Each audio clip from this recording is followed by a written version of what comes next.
Joining the meeting and all, there we go. There's the red square that we're looking for on Tuesday, May 5th, 2026 here in House Transportation. I have a lively planning discussion of itinerary. And a happy birthday to Representative Lally and a belated happy birthday to Representative Casey. And let's get started on Tuesday. When was your birthday? Sunday. Oh, happy birthday. It's He didn't want me to announce it on the floor, so I settled by compromising by announcing it in committee. So this morning, we are joined by Laura Hill Eubanks for a little bit of discussion on S 326 on noise related and on this is a committee request, committee member request. So we try to accommodate as many as we can and appreciate you joining and thank you for your patience with us. I did bump the 1:30 person closer to 2 so that you're not short on time. And so you're not getting cheated on your time. I bumped the deputy commissioner a little later so that you're not paying for it with all of our planning. Okay, I just want to say that the committee seems to be a lot more fun in person than on YouTube. We try to keep it very formal on Okay. YouTube. So if you don't speak loud enough, let me know. Ironically, I do not have a loud voice and I'm going to be talking about loud noise. So thank you for letting me come to speak. My name is Laura Hill Eubanks. I'm a Vermont attorney from Northfield, and I have a master's degree in environmental law and policy. I got involved in the issue of excessive motor vehicle noise because I live on a rural state highway. When I moved in, the road was very quiet, but as time went on, it got more and more noisy, and now it's very noisy. Usually from loud motorcycles and to a lesser extent, cars and trucks. So there's a number of us that have been working on this issue for a number of years. We do have a noise expert that we work with, and we also have the position. They're not going to be here today, but I did put links to their testimony in the Senate in your document. So if you're interested in that testimony, please look it over. So after trying to get some relief from noise from many levels of government and law enforcement and not getting very far, we have come to the realization that we really could use some new law. There really isn't very good law for motor vehicle noise in Vermont. There's no statutory sound limits, and I've spoken personally with some law enforcement and people from DMV, and they think that the laws that we have are not clear enough. They wouldn't be likely to survive legal challenge because they're based on what's unreasonable noise when you go to a state inspection.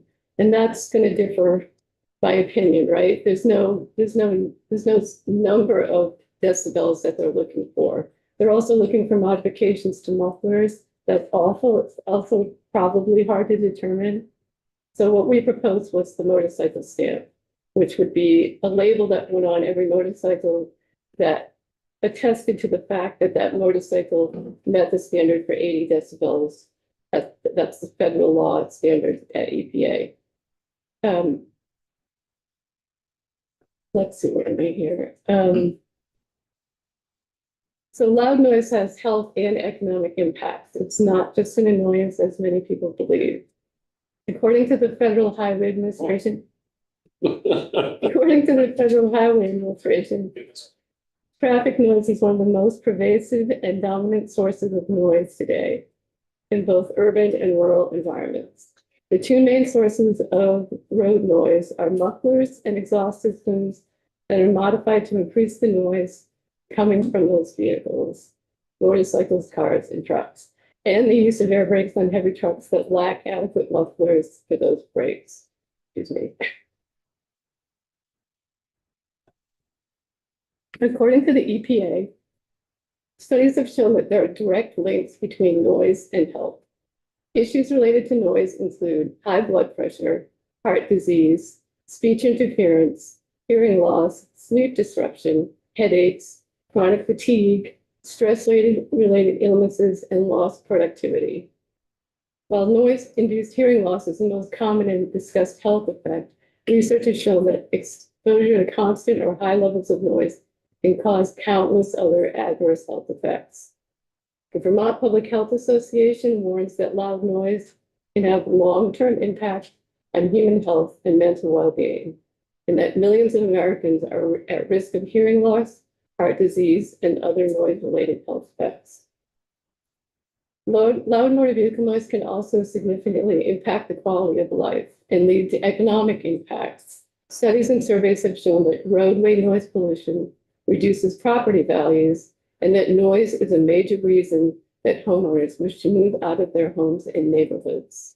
This can ultimately lead to deterioration of the neighborhood area or economic decline.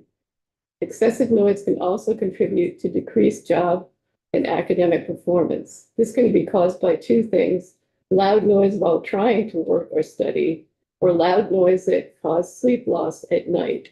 Both contribute to cognitive decline and difficulty completing tasks. The Environmental Protection Agency and the World Health Organization consider a sound limit of up to 55 decibels to be acceptable for outdoor residential areas, and 40 decibels to be acceptable outside of bedrooms to prevent health effects. An average sound level of above 70 decibels can cause hearing loss, and sound over 85 decibels for even a relatively short period of time can have adverse effects. Just for example, the sound coming from excessively loud motorcycles can commonly reach 95 decibels to 110 decibels and even higher. Currently, there are federal sound limits on noise sources that the EPA considers to have the most impact on road noise. Those include motorcycles and heavy trucks. The federal noise limit for motorcycles is 80 decibels, and the limit for heavy trucks, that's those over 10,000 pounds, is also 80 decibels. Keep in mind that these sound limits are not quiet and may cause harm with chronic exposure, but they're reasonable and intended to prevent more serious impacts on members of the community. In the case of motorcycles, the federal regulations further require that they include a label to confirm that they meet the federal noise standard of 80 decibels. By requiring that the motorcycles have the EPA level, motor vehicle inspectors can easily and efficiently determine whether a motorcycle complies with the legal noise limit, eliminating the need for determining whether the sound is unreasonable or whether certain modifications have been made to the exhaust system to make it louder. The time and expense for state inspection could actually be reduced with this technique of enforcement and remove any bias in enforcement by the application of a clear legal standard. One thing I've heard from many law enforcement officials that I've spoken with is that they need a clear black and white standard for noise enforcement to withstand legal challenges, as I said before, and to make enforcement easier. The EPA label requirement is such a standard, and that's what you had in S326. So just to address the claim that loud pipes save lives from motorcycles, this seems to be more a myth than a fact. And I did see one Harley-Davidson dealer in California actually had a website talking about that, and concluded that, studies have shown that loud noise coming from motorcycles does not make the rider safer. It's that rider safety depends more on awareness, visibility, and proper training of the rider than it does on sound. So what have other states done to reduce loud motor vehicle noise? Excuse me, I'm sorry. You said there's a slogan that says loud pipes save lives. Yeah. That's a slogan, I'm sorry? Is that what you said? Yes. Okay, I'm sorry. It's Loud pipes save lives. yes, it's Okay. something that I've seen and other people have seen, and whether or not, I don't know how it came about. It's been around for a while. I think it's been I debunked. don't own a motorcycle or drive or whatever, but I Okay. guess I haven't. So I'm sorry, I just wanted to make sure I wasn't quite sure if I heard you. Yes, correctly. Loud pipes save lives. yes, Thank you, sorry. Okay. That's fine.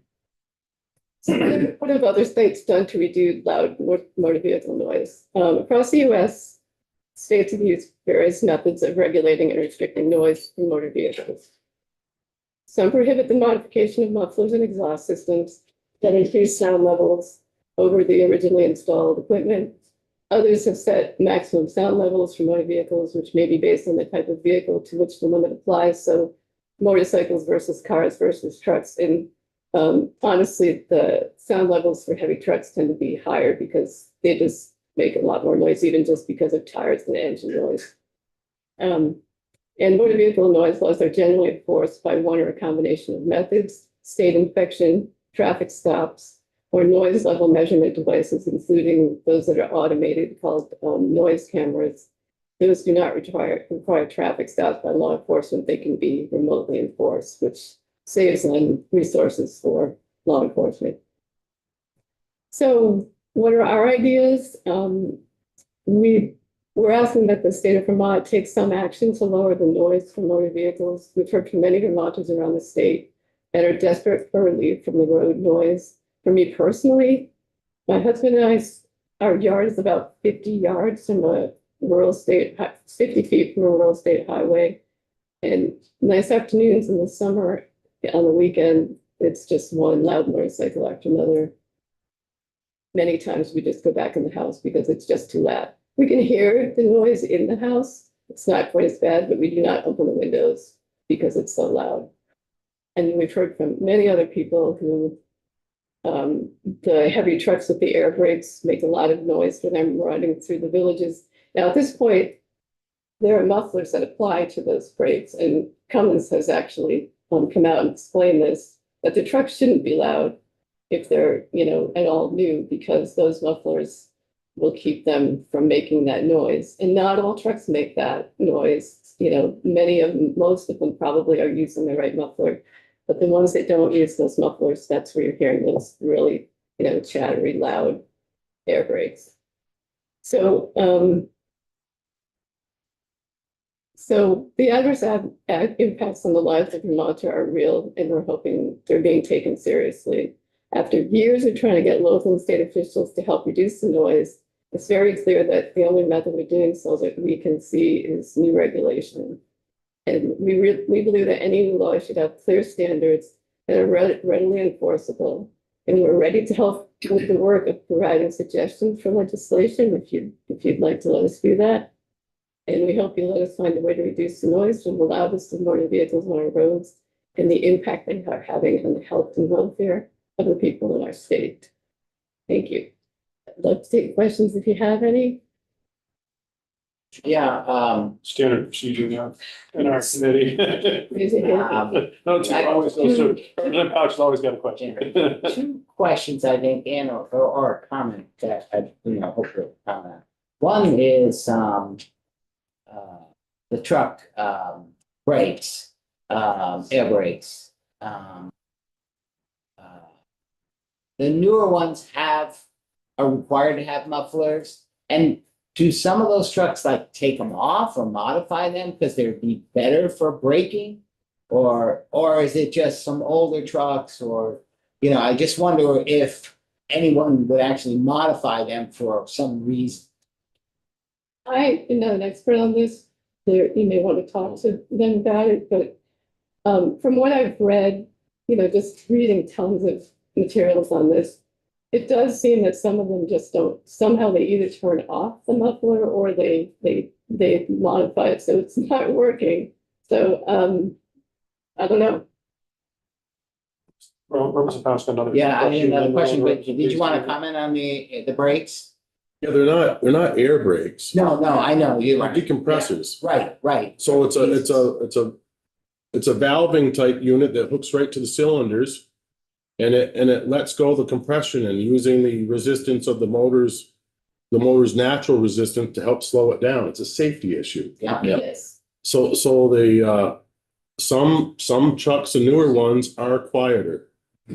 But Well, so my question was, is there any reason for somebody to modify one of those, like maybe they get better braking or something? I don't know. I can't speak to that because I don't want to disparage them, but I have seen comments about, maybe they do like it louder sometimes. Then another sort of follow-up on the other piece, motorcycles, cars. I mean, we all, in the olden days, when mufflers didn't last but a couple of years, all of a sudden, you get really loud noise because your muffler's blown out and you need to modify the muffler. But it seems like nowadays that's rarely a reason for noise, but So it seems like when vehicles have very high noise, they've either swapped out whatever mufflers came with the vehicles for one that makes noise, or same with motorcycles, they swap out what was on there and replace it with one that is designed to make more noise. Yes, that has been acknowledged to me from law enforcement that they know they're swapping out the mufflers and exhaust systems. And whether it's to make noise or not, maybe it's somehow got other benefits, but it does make noise. And the problem is that they will, I guess, from what I've talked to people about, they will take them in with the proper muffler on, and then after the inspection, remove it and put the louder muffler back on. So it's kind of a problem for law enforcement to deal with. So the label makes it easier to enforce because the label is supposed to be permanent on the motorcycles and difficult to change. So if you have changed a muffler on a motorcycle, law enforcement can tell this, look. Representative Casey, you're up next, and then Representative Walls. You can I could take a regular motorcycle muffler and pull the baffle out. Yeah. So they put it back in before they go get inspected, and when they leave, if they like the noise, they take it out. But some mufflers are just, even with baffles in them, it still makes some noise. I mean, 55 decibels or 50 decibels or whatever is getting down there. I'm a carpenter. My skill saws and all that stuff make more noise than that. I sleep just fine at night. I don't. The only thing I could say is if a police officer pulls you over, if he thinks it's loud and it's going to be based on his opinion, he would he'd go over and check and see what your baffles are doing. Run a billy club up the pipe like they do over in New Hampshire at Laconia. So, and some people are just plain obnoxious. You know what I mean? They really are. Yeah. I'm just saying, they some people go. We used to have a friend that every time there was a person's, just grab his machine up, and it's like, it wasn't the nicest sounding thing either. But and we gave him a hard time about it. But I can understand the 80 decibels, but going 50, that's getting down there. Well, we're not advocating for that right now. I mean, some states and countries do try to get that environmental sound for a neighborhood at least down to 55 or even 40 at night. But we're not advocating for that for motorcycles. And the test is they go bring you to a racetrack. So the way it was explained, the way I read it, and it's like they have somebody with a decimeter off to the one side, another one equal distance on the other side, and they have you going by at certain RPMs, and they measure it from that. I don't think that's a real feasible thing for the state police to. You got better things to do than sit there and you Right. got murders that aren't being solved and everything else. I don't, it's based on their opinion. That's what it would be because there's no good test. Right, just- I'll direct it to you. Okay, so there are noise meters that can, if they're trained properly, the police can learn how to absolutely test the sound going past them. They have to be at a certain distance from the bike. But they can do it. But we do understand that that's asking a lot of law enforcement to stand out there by the highway. Although I was told by one DMV official that we're supposed to be using speed cameras or speed, I guess they call them speed guns, law enforcement to make the road safe for workers. And you could do the same with a noise camera. The noise camera is only triggered when a certain speed is achieved. I'm sorry, a certain sound is achieved, so it would be 80 decibels. And then it would only take a picture of the license plate. It doesn't take a picture of the car. And then later on, it would be enforced with a ticket. Sounds like you got it mixed with a motor bill. There's already, I think there already is a law that's supposed to be in place. For that safety, you can for speed safety zones, Right. and work zones, but Right. I don't particularly know of a camera that measures measures noise that police officers go around with. That's all I'm saying. I don't want to argue with you. I mean, it's using, I have heard that they're starting to use them in some places. Yeah, I think Rhode Island is starting and possibly New York. I don't know if I have that right. Granted, it's early that they're starting to use them.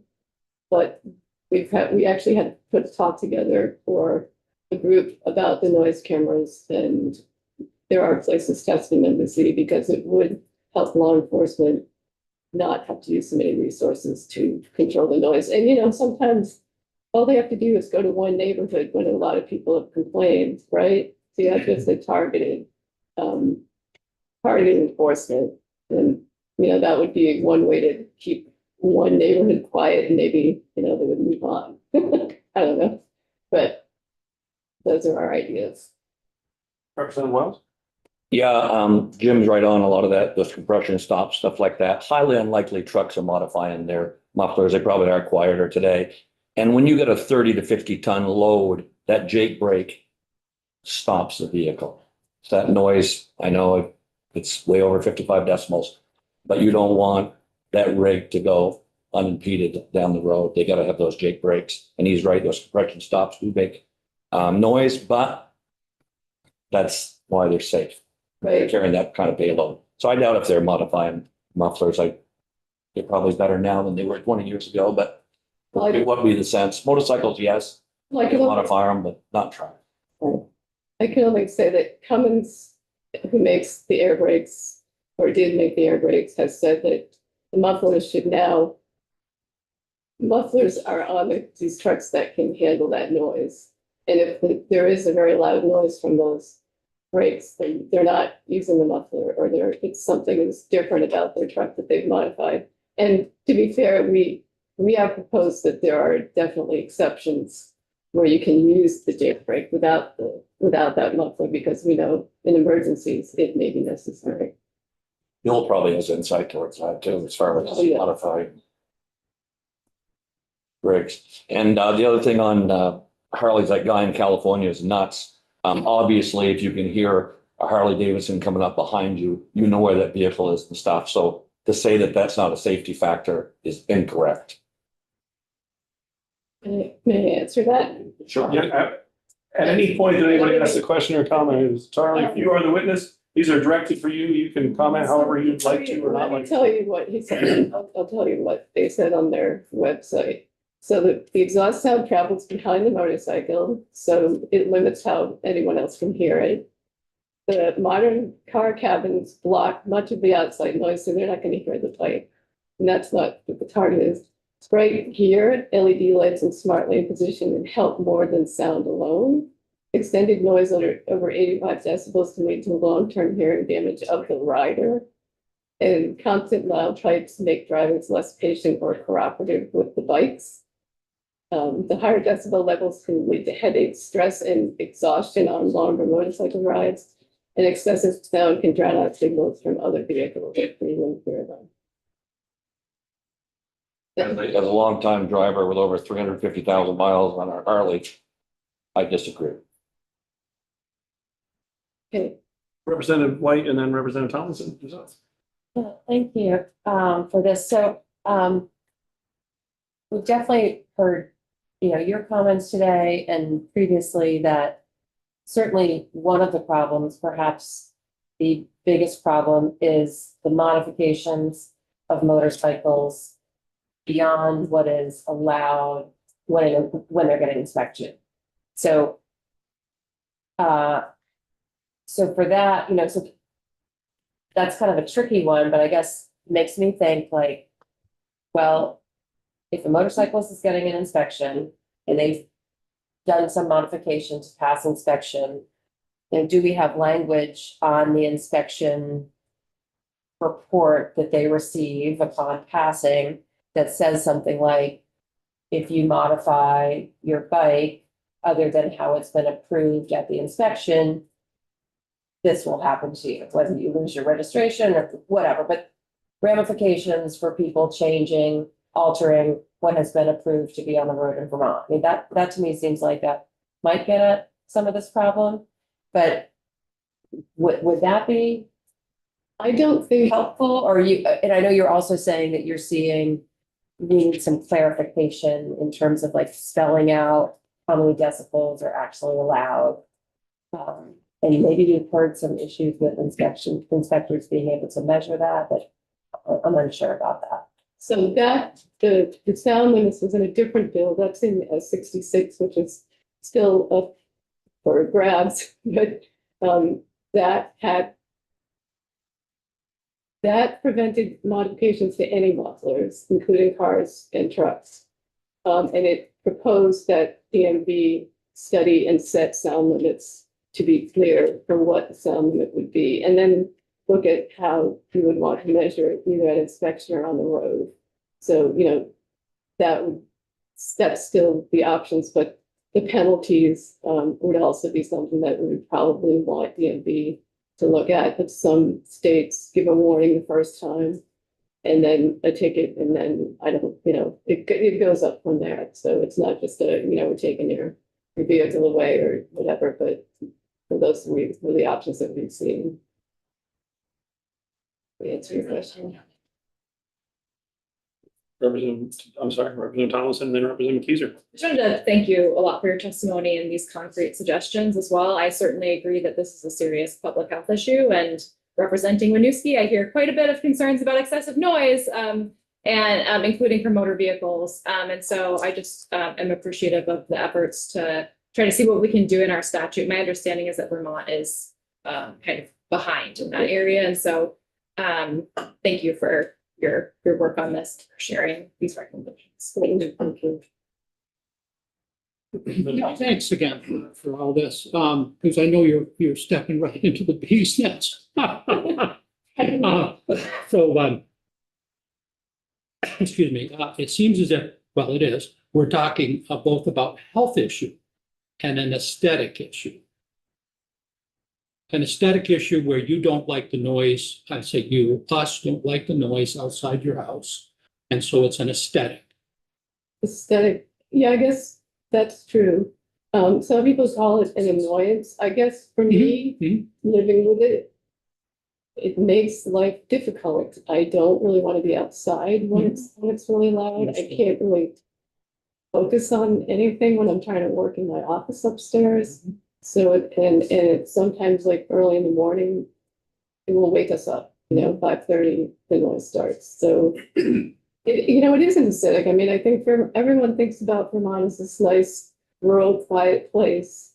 And they may be surprised when they find out that it's not like that. And I have to say, Working landscape. yes, it's a working landscape.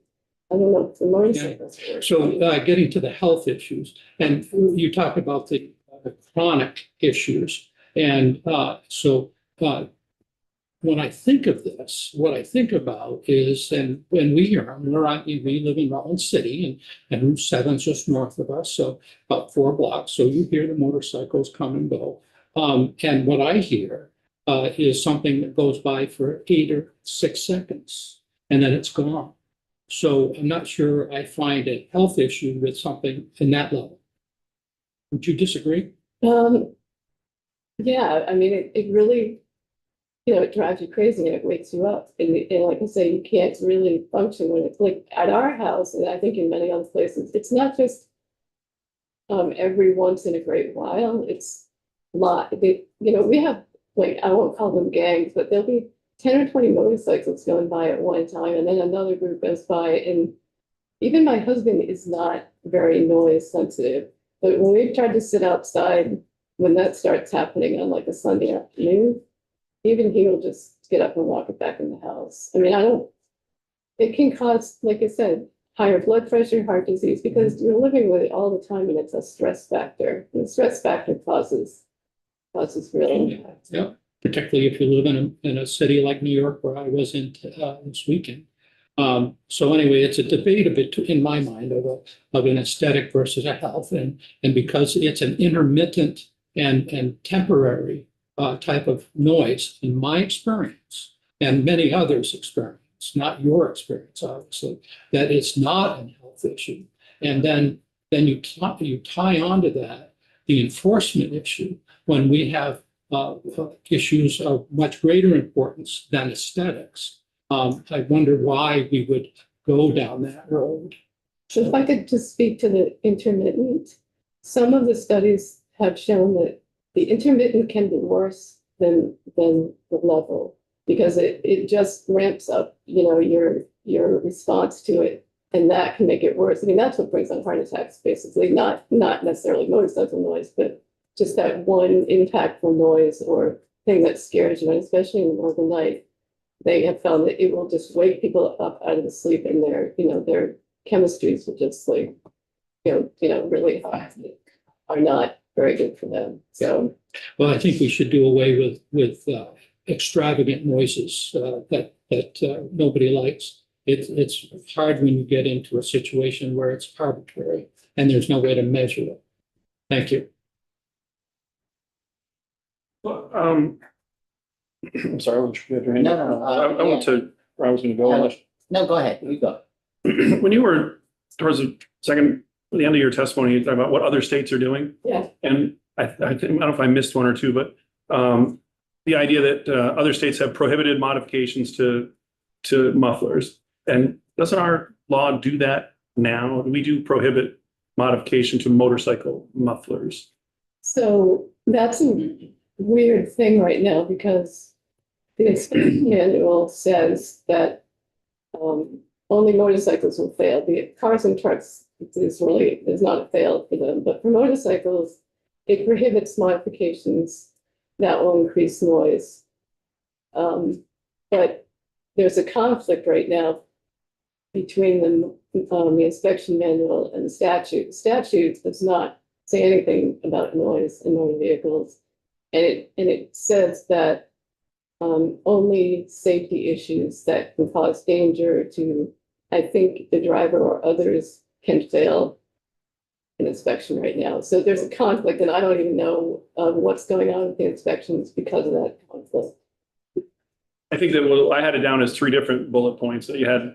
That states have prohibited modifications to mufflers, motorcycle mufflers, and that states that have inspections have said that any adjusted muffler would fail a state inspection, which were in effect two bullet points as opposed to just one. Maybe it's the same thing, but it's a little bit different. One saying straight out you can't modify them. The other one saying you will fail the inspection if it has been modified.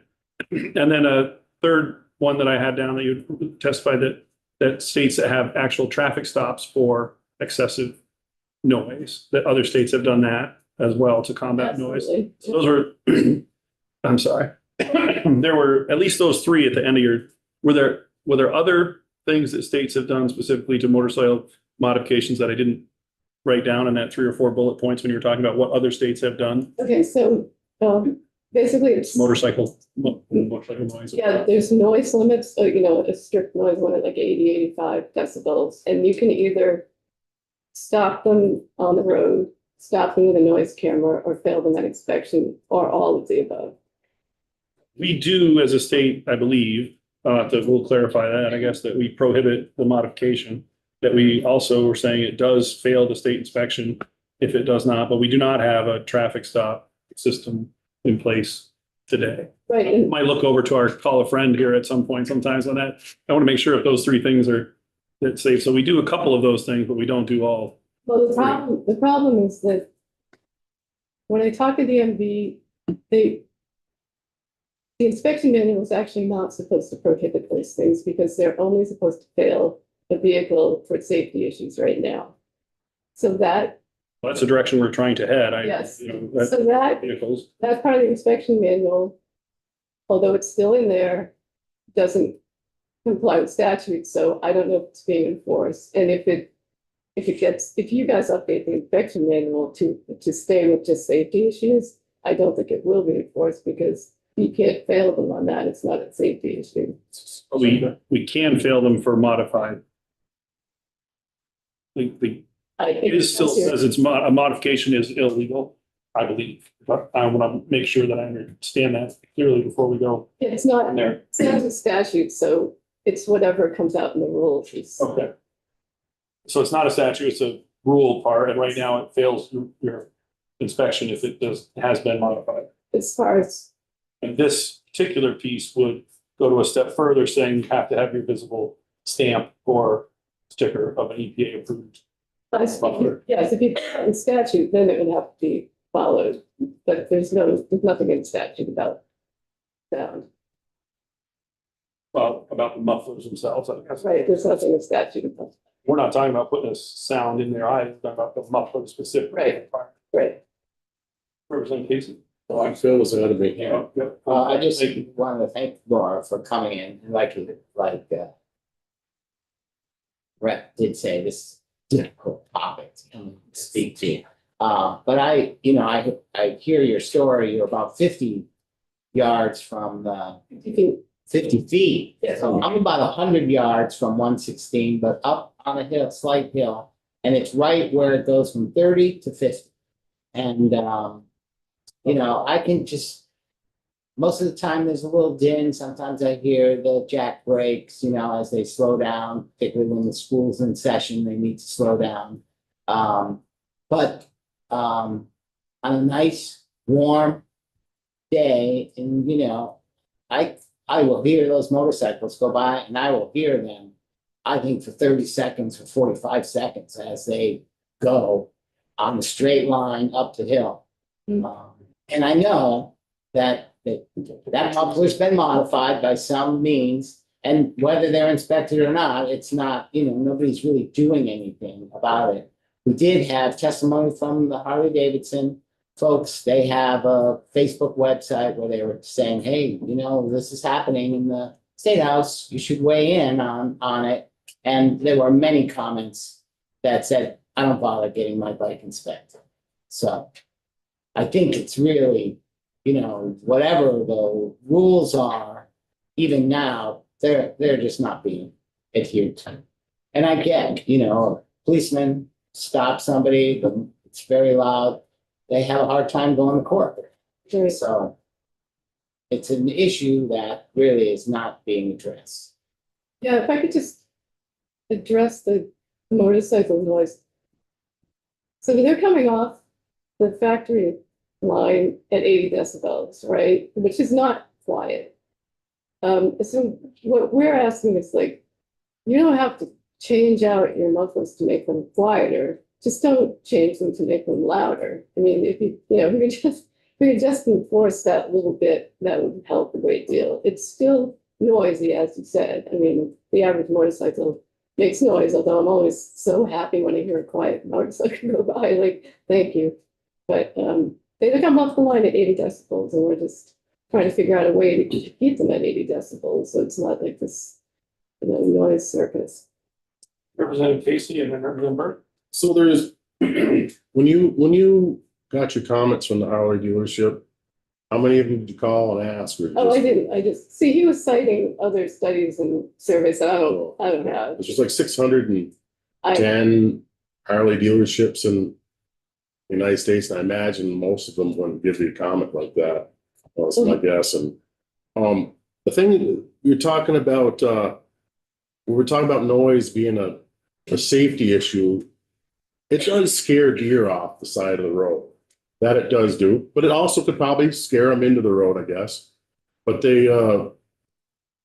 my motorcycle's not super loud anyways. They're really hammer it real loud, but a lot of those noises I think you guys are hearing are bikes without baffles in them. They're probably breaking the law. And so to sit there and blame every motorcycle on the road. Have you ever ridden on a motorcycle? I absolutely have. My father had a Harley. Yeah. Did you like riding on it? No, I was scared to death. Okay. Right. That's part of the thrill, I guess. What they tell me anyway, I'm sorry. We've taken a lot of long, nice rides all around Yeah. Maine and stuff. It's part of a vacationing thing. It's, it's people's enjoyment. Yeah, but then we don't get to enjoy our time. It's we're just trying to look for some fairness here, I think. And, when I'm outside at my own house, I don't expect to be assaulted with noise, but I routinely am. Do chainsaws? Does anybody have a chainsaw in your neighborhood? Yeah, but that's not going to be all afternoon and It every is when you're day. cutting firewood, it is. Okay, anyway, Representative Burke. Yeah, I've had constituents talk to me and say, can't you do something about motorcycle noise? It's really bothering me. And I can understand feeling of having traffic like that you were. It's unsettling. Settle down. Well, I'll do that. I mean, I don't know, like we said, with having the officer label take care of it, or would people just avoid having inspections? I mean, I would feel like you're bringing us a problem. I wish we could figure out a way to solve it. Well, that's where I mean, at some point, if you're gonna try to fix the fact that inspections aren't working, then you've got to go to some kind of way of stopping them when they're breaking the law on the road, right? And that's where noise meters come in, whether you use them on the road with law enforcement or set on a pole, like I think in New York City, they set them on poles on the bad corners where everyone complains about the noise. And then when you're at some kind of public service announcements would say that we're gonna be, you know, and I don't know what the capacity would be for law enforcement to do that. We're gonna be at certain intersections to make sure you're compliant with the law. Makes sense in the way to go. Mm-hmm. Yeah. Was they were there. Just be interested to know if there's been any solutions in other states.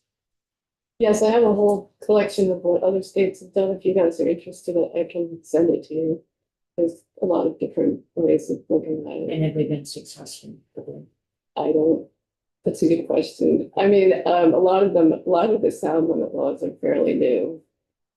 And I can actually look at that and see if anyone, if they've got data to show that it's working.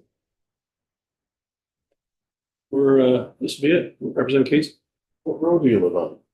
Well, then, Okay, that's kind of a busy route, isn't it? didn't used to be. Well, I mean, I mean, see, the went thing from is, 400,000 to 600,000, there gets more people on the road, and vacationers and stuff, I just think. It's too bad you live right next to the road, but there's people that buy a place next to the airport there, and they don't like the F-35s going back and forth, like. well, things change. Like I said, when I moved into the house, it wasn't like that. And I think, it's become very popular with motorcycle people. So, we suffer I'm sorry. for their enjoyment, I guess, but. I'm sorry to do that. You know, so those are out of state mostly or in state, just anecdotally, kind of. I would say they're both, because, I mean, it happens during the week too, and it's not just people coming for the weekend. I don't want So to, unfortunately, whatever law we pass is not gonna affect the out-of-state people, so I was just want to track for your ratio of what you're seeing. yeah, I guess if you wanted, I mean, if it was that someone decided to enforce in my neighborhood, I assume you would have to use some kind of traffic enforcement, like with a sound measure. If you- Yeah, no, I'm talking about as a language proposed. Right. It wouldn't matter. Yeah. Right, I do see a lot of Canadians. Yeah. Okay. Representative Valley, I haven't spoken yet. Yeah, I'm just wondering about the context of where you live. Are you in the village itself or are you just outside or? I'm in the rural area. So they start, I think coming down from Montpelier, you would go 12 to 12A, and then there's a big loop and you go back up to Montpelier. But the noise is just as bad in the village. I've known two people that I talked to that left. They would not live on the main road anymore. It's so noisy. What do you think the chances are with mufflers that are new on trucks would relate to that Jake brake and more electric vehicles, which are substantially obviously don't have this issue, and we're up to 11%. Last time we heard testimony on electric vehicles, and there is new technology, because my understanding is that the Jake brake should be becoming only an exception in a real emergency scenario. What's the chances it's ever going to get quieter? Just in the flow of the technology, where we're headed and what people are buying. Any hope for that? You mean like if we had EV trucks? Is that we? Well, we're headed that way in some degree, or not. We'll see. That's- And then like I said, we're up to 11% electric vehicles in this state, and may or may not be going up, but they're obviously a lot quieter. And if this Cummins brake engine piece doesn't help the motorcycles, I'm just saying in general that I was a Northfield resident for a number of years, way up in Berlin Pond Road, back when Yeah, they built the access road. I lived there before they built the access road. My first year of high school, we went down along the creek. There was no access road. listening quiet. It was scary as heck coming down that road. Anyway, so I very much appreciate you coming in. I appreciate your listening to our organization of our committee trip. You'll know where to find us on Thursday, Show up. if anybody else does. And I'm sorry, did you want to get one last quick comment in, Representative Mark? Well, I was just, did we talk about speed limit? No, I mean, I was just wondering if the speed limit were changed. If that might help. possibilities. Is this speed limit 50 by your house? Yes, so that is a possibility because as you probably know, as speed goes up, the noise goes up, definitely. Yeah, And we talk in this committee about ways to contract it, Acceleration. you know, like in how to narrow lanes and things like that, and you know, that any state standards are coming out. It's. I mean, so right now, the legal limit is the 85. but there is no legal limit in Vermont by number of sound. The federal limit is 80 decibels for trucks. I mean, for motorcycles, and it's 80, I think it's 80 and 83 depending on the truck in federal law as well. But there's no legal limit of sound in Vermont. No legal limit of what? Sound, there's no sound limit in Vermont. So we thought following the federal limit would actually be the easiest thing to do. So, shall I conclude? You have more to say? You want to say? No, I think. Thank you very much for coming in. Appreciate the time. Thanks for putting up with our, Yeah, delay. thank you. So Thank you. I made sure we went past the time. I don't want you to think that you were paying for that portion of it. So That's right. I really appreciated your time and having. thank you very much. Thanks. We're going to talk about inspection piece. I see our deputy commissioner from DMV is here. There was discussion related to last year's miscellaneous motor vehicle bill. There was an expectation that the DMV were to create an opportunity for public input related to inspections, and we hadn't heard that data at this point, and I think that's the piece that we're on the agenda for now. So welcome back to committee, and this was highlighted and requested, and now we're back to it. Matt Russo, Deputy Commissioner for DMV. So the request was for the portal originally. And the portal came about because of the Act 66, Section 40, which tasked DMV with a report on affordability, dealer appraisals, and the inspection manual for the inspection process. So I have sent off this report that we had submitted back in January. The beginning chunk of it is going to be the affordability and the dealer appraisal process. Towards the back, you'll see more about the inspections.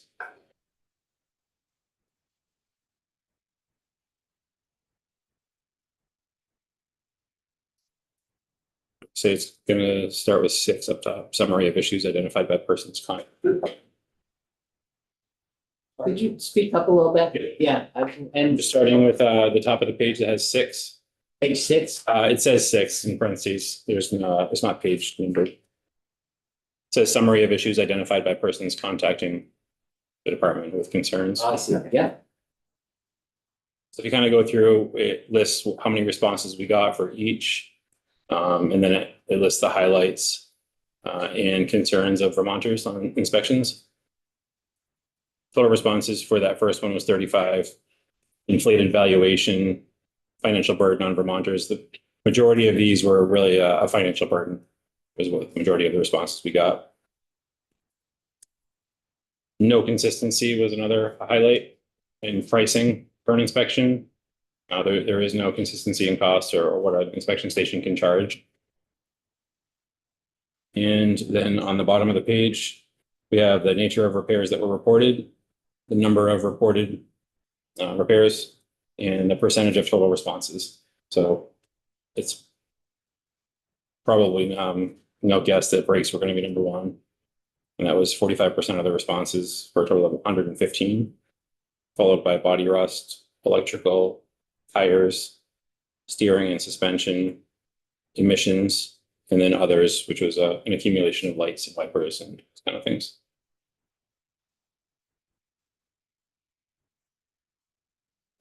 Just to clarify, so I found a little chart you're talking about, and these are responses that hit the website, is the website there? We had them listed on our website. They were like a submission portal kind of.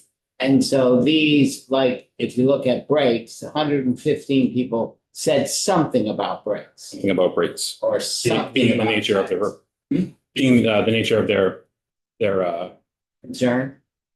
repairs. Yeah, how was that question or what? What was specifically asked so that somebody, you know, that I'm gonna complain about cost of brakes, I guess? What were the questions? That's in here.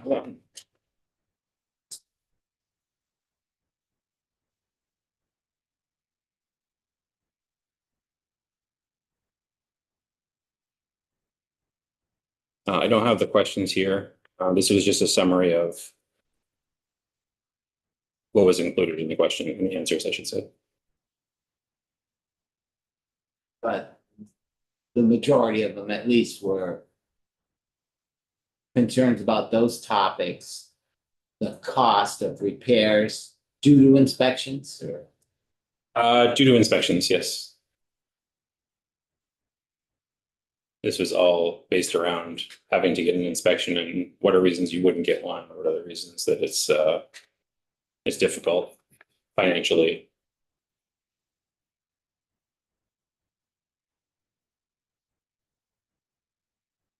Is there a question just in general about like the safety aspect of it? Was there an option for the consumer to say, hey, I have an issue, but I have an issue about safety of doing away with them all, or?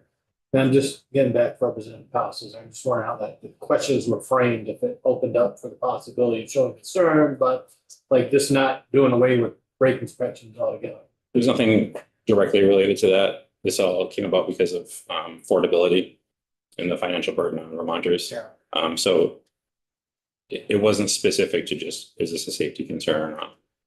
So you really can't draw a parallel between the data that you have with the fact that there's a proposal on the table to either bypass Elkhart in the beginning or move ahead directly for Elkhart. Right, there's no This is just correlation. sort of no correlation. Right, yeah, this was just affordability compared Waste of to. my mind. So this is what stemmed our proposal Yeah. to make these changes, but it was not Yeah. specific to just safety in this. Okay.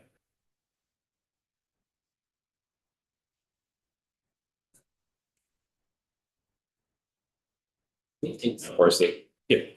interesting how surface brake, the rust on those, despite a couple years ago passing a law, and I know I was ran into that because I got an electric vehicle and my Prius too. You can do regenerative braking, so you hardly use the brakes or not at all. And I was getting rejected. And then just 2 years ago, you know, I had a discussion with my local inspecting guy and he said, I didn't reject it this year because of the change. So, but it's still coming up, I guess, and because of maybe inconsistency. And so I could understand based on that, clarifying, you know, what really is a safety issue and what is hard to interpret. Just the ambiguity and taking it different ways, how you're reading it. And then towards the second to last page, it starts with 8 on the top. Is just what we included in our original report for changes that we were proposing. And then the last page has a list by county of what their reported average inspection fee was in each of those counties. So you can see how it varies. There's no consistency in what can be charged for inspection.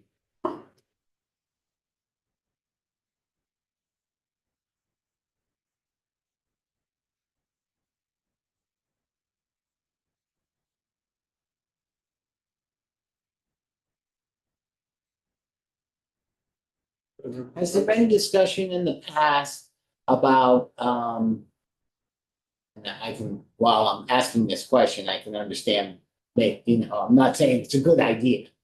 About sort of the state saying, hey, it's $85 to do this. That's what you're allowed to charge.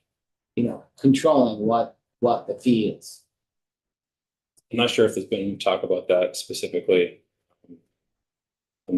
Or if there'd be unintended consequences of, Right. I mean, That's what was spinning in my head, was like, yeah. and even for the inspection stations, I'm not, it's there for them, a lot of them it's their livelihood. So they may have something to say about a specific fee that would be charged. I think that's a larger can of worms. Do you know what other states do? I know, like, in admissions way back when, 30 years, more than 40 years ago, when Connecticut started to do it, I think it was just a set fee, but they were just doing admissions. So it was the same thing over and over. We're here, I gotta believe a brand new car that goes in for inspection, piece of cake for the inspector. To show up there with, one that's 16 or 17 years old or more. Now there's a lot more to look at, looked at much closer.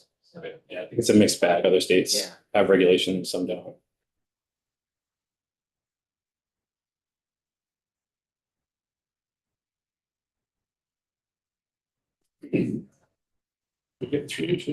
I guess I have a question that says brakes, body rust, electrical tires, steering suspension emissions, none, that list of the most responsive.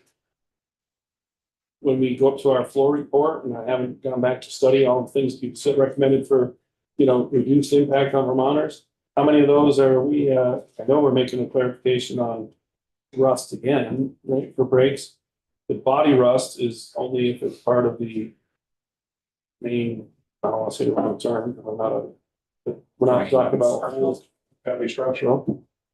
I'm not sure about electrical, but some of the lights that we don't care about anymore, like the license plate light and some of the side lights and things. Dash lights. There were a few dash lights that were on there. There, so dash, so tires, we clarified, there was comments about the sides of them or something to that effect. The weather cracking we removed. And clarified the deep cut and bulge. Okay, steering and suspension. I know there was at least one question about suspension because there was a question about that, but. Then, so I'm not, are we feeling like do we have some level of adjustment for Vermonters on their major areas of concern while still keeping safety? Are there any that are missing? We decided that yes, there's feedback, but it's just a safety issue. It's got to stay. We went with the top reported repairs. Hit every one of those top repairs that were reported to us. But there was nothing else in the report that stood out as far as repairs. Yeah. Anything else on their hand up?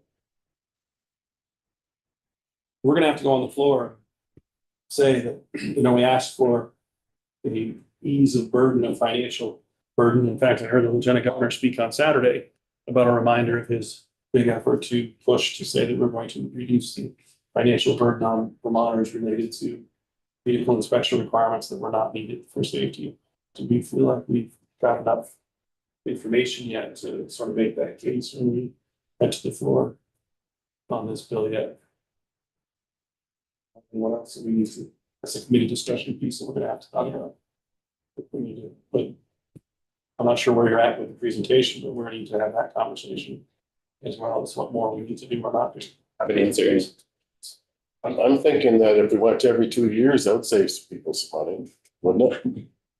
That's a bigger conversation. I heard some testimony, so I said it was going the opposite direction of saving them money or not. You'd be, But problems would be accumulated. it's what, yes, we've heard that. That's when we're all, go ahead to Representative Burke and then Representative Tomlinson. Or if that was your comment, That was my comment. Representative Thompson. Sorry if I missed this, but is there a proposal from the DMV to implement a standardized state inspection fee? I'm seeing that in the report. No, we have not proposed to set a standard. Okay, That was we did get some responses that were, Vermonters were proposing that as a solution. We Oh, I see. Have not implemented it. Recommendations from that. Okay, because yeah, just Yeah. looking at the numbers is really interesting. I don't know if other committee members saw the Act 66 report on the last page. It has the average fee reported by Vermonters per county, and it varies like pretty widely. Top of the list is Essex at $100. So anyway, I just thought that was really interesting, and I just wondered if there was any. It sounds like there's not a proposed step on that at this time, but I'm finding that surprising to see. So. Yeah, nothing proposed yet. I'm looking at page 8. huh? Yeah, it's page 8 of the Act 66 What kind report. of racket you guys got going on up in the kingdom there as well? This No, it's not. If you go to today's What's wrong? documents, 69. 69, yeah. Act 66 report, and it's on the last page. Somebody did report $280. Yeah. I'm not sure where that was from. Wait, I hope that was a That typo. was the highest one. Where was that at? Representative Burke, yeah. if we're thinking about saving, helping the voters, if we were to mandate as maximum inspection charge, that help, that be that fly? Well, I mean, I can't hear. Oh, sorry. If we were to mandate a uniform inspection fee, maybe wouldn't help that much, but It might be hard to do, it's cost of labor, and Yeah. everything else. so yeah, it's somebody not- might take, definitely might take somebody priorities. longer to do something. Yeah, yeah. Yeah. Representative Lott? I'm wondering if the Essex, sort of outlier amount is reflective of the relatively sparse population up there. There's just not a lot of, places to go. Yeah. 6,500 residents in Essex County. Makes sense to you. Yeah. Representative Case? I think we should stay out of telling inspection stations on what to charge. I don't think it's really any of our business. They know what they gotta pay their guys, and as consumers, if you don't like what you paid at one place, next time go look for another place. I just, it's my 2 cents. Maybe it's only worth a cent and a half, but Representative White? Are we requiring inspection stations to post publicly what they charge for an inspection?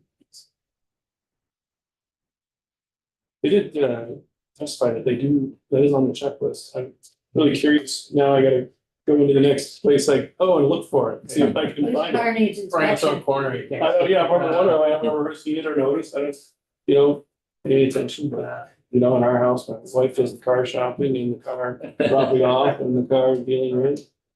I ride the carpool to avoid driving the car. It's not my thing, it's just a golf. Yeah, no problem. That's not- That's a whole different- Those are, they should be, looked at. Did you have 2 documents in there you wanted to present, or was only the one? So,